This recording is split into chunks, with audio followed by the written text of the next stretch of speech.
Fala pessoal, vamos fazer aula aqui hoje de física, né? Retomando os conceitos aí. Então a gente vai fazer aula de transmissão de calor. Então vamos começar explicando. O que é a transmissão de calor? Transmissão de calor é a denominação dada à passagem de energia térmica de um corpo para outro ou de uma parte para outra de um mesmo corpo. Então, essa transmissão ela vai ocorrer de três formas que a gente conhece aí, ó. A gente vai ver a condução, a convecção e a radiação. Então vamos começar falando sobre a condução. O que vai ser a condução? A condução é o processo de transmissão de calor em que a energia térmica passa de um local para o outro através das partículas do meio que as separam. Então você fornece energia térmica em uma parte e ela vai se propagando através do material. Tem aquele exemplo. A gente pega uma barra de ferro aqui. Você esquenta uma ponta, o calor ele vai se propagando, não é? Para toda a barra de ferro. Por isso que cabos de panela, de frigideiras, são de madeira ou de plástico. Senão você vai aquecer a panela, o cabo se aquece junto e você queima a mão. Então você esquenta uma parte e o calor se propaga para a outra parte. Então aqui, ó, como a condução de calor é um processo que exige a presença de um meio material, ele não ocorre no vácuo, certo? Então você precisa de um meio material para ocorrer a condução de calor. Então quando a gente ainda falando em condução, a gente vai falar outra coisa que ocorre na condução. Então, se eu pego dois meios, 1 e 2, de temperaturas diferentes. Aqui eu tenho θ1 e aqui eu tenho θ2. Então, vamos supor que o θ1, que ele falou aqui, está menor que o θ2. Então, vamos chamar aqui, ó. Aqui é a parte que está frio e aqui a parte que está quente, certo? E elas são separadas por uma placa metálica de área S e espessura L. Então, o que acontece? A gente viu que quando a gente tem dois corpos em contato, um mais quente e um mais frio, ocorre transferência de energia térmica, até que haja o equilíbrio. O mesmo vai ocorrer aqui, ó, quando eu tenho dois ambientes separados por uma placa em diferentes temperaturas. Por quê? Todo material conduz calor, uns mais e outros menos. Então, o que vai acontecer? A passagem de calor do meio 2, que é o meio mais quente, para o meio 1, que é o meio mais frio.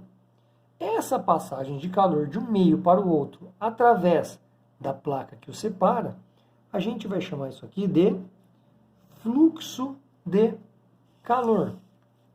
Então, o fluxo de calor representa, na verdade, a quantidade de calor que atravessa a placa por unidade de tempo. Então, a gente tem a fórmula aqui, ó, que o fluxo de calor é a energia térmica pelo tempo. Só que esse fluxo de calor, ele vai ser proporcional à área. Quanto maior a área, maior o fluxo, né? Quanto maior a chapa, maior é o fluxo.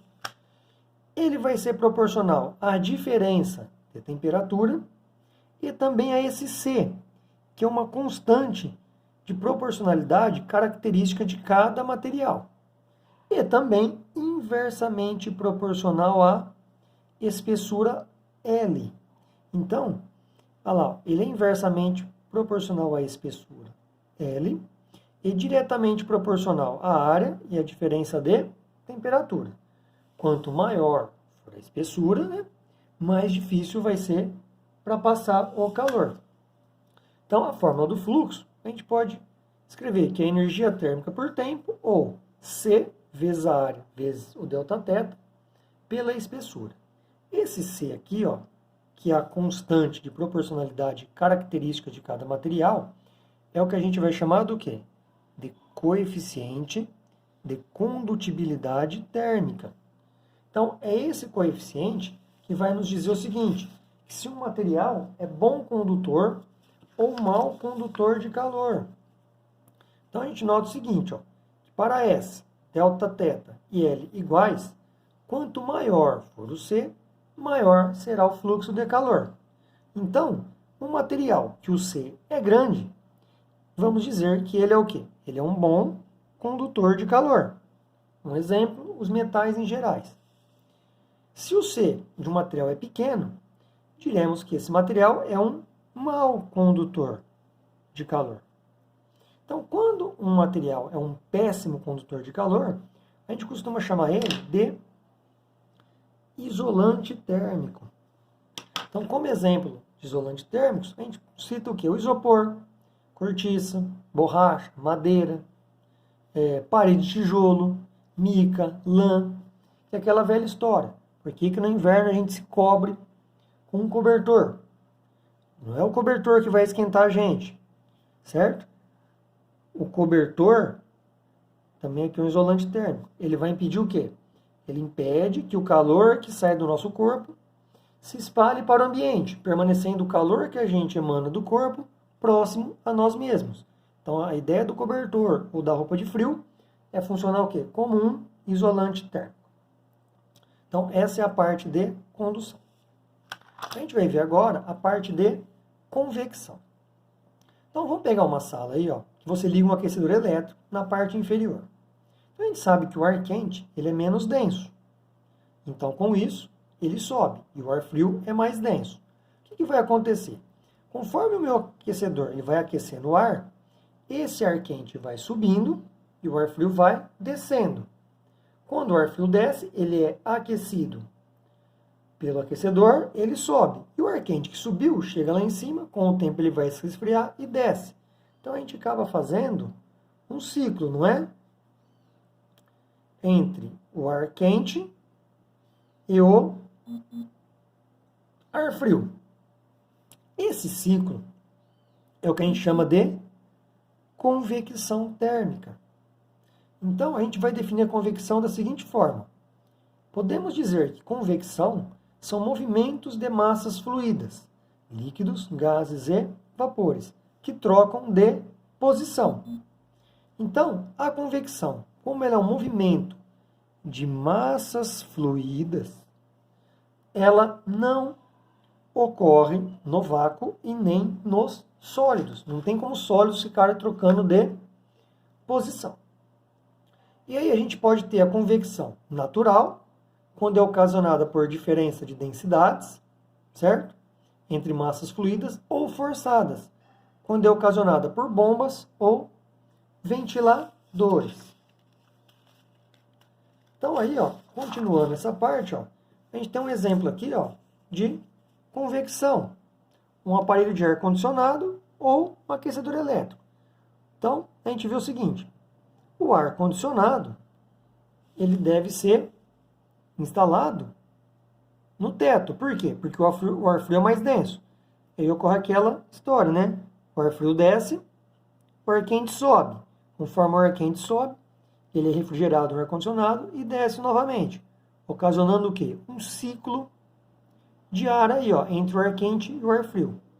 Isso é um exemplo de convecção térmica forçada. A gente pode ter também a convecção térmica natural. Um exemplo disso é a brisa litorânea.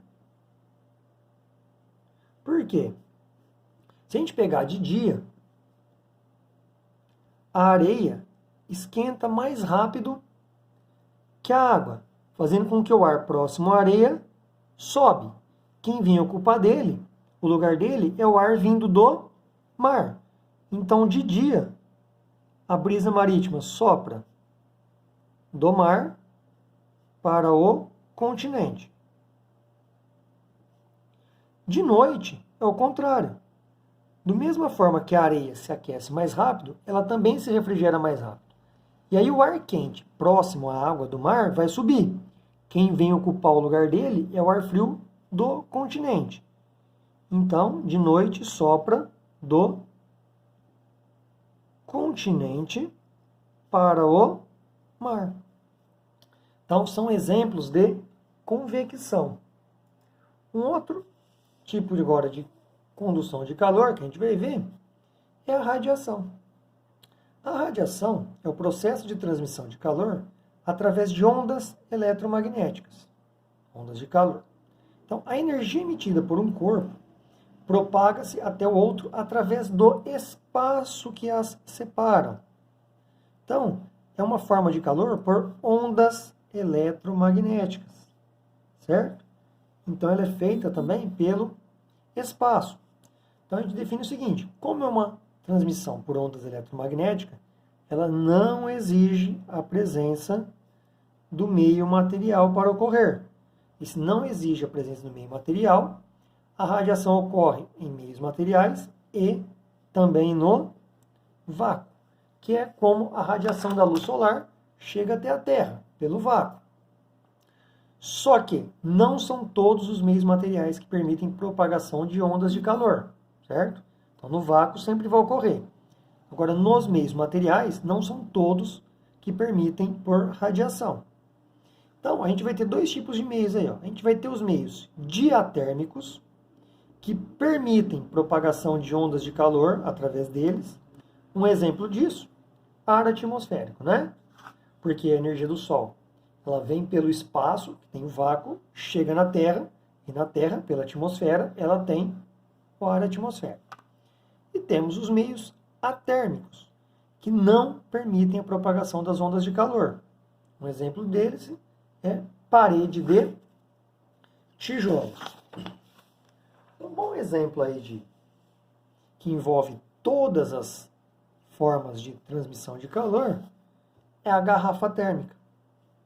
Então, a garrafa térmica, ou vaso de Dewar, é um dispositivo utilizado para manter inalterada a temperatura de seu conteúdo o maior intervalo de tempo possível. A gente sabe que, praticamente, é impossível você isolar algo para que não haja trocas de calor nenhuma. Então, a garrafa térmica, ela tenta minimizar isso. Então, a gente vai ter algumas situações aqui. Ó. O que eu vou ter? Por dentro, se alguém jogar dentro da garrafa térmica, vocês vão ver que é tudo espelhado por dentro, né?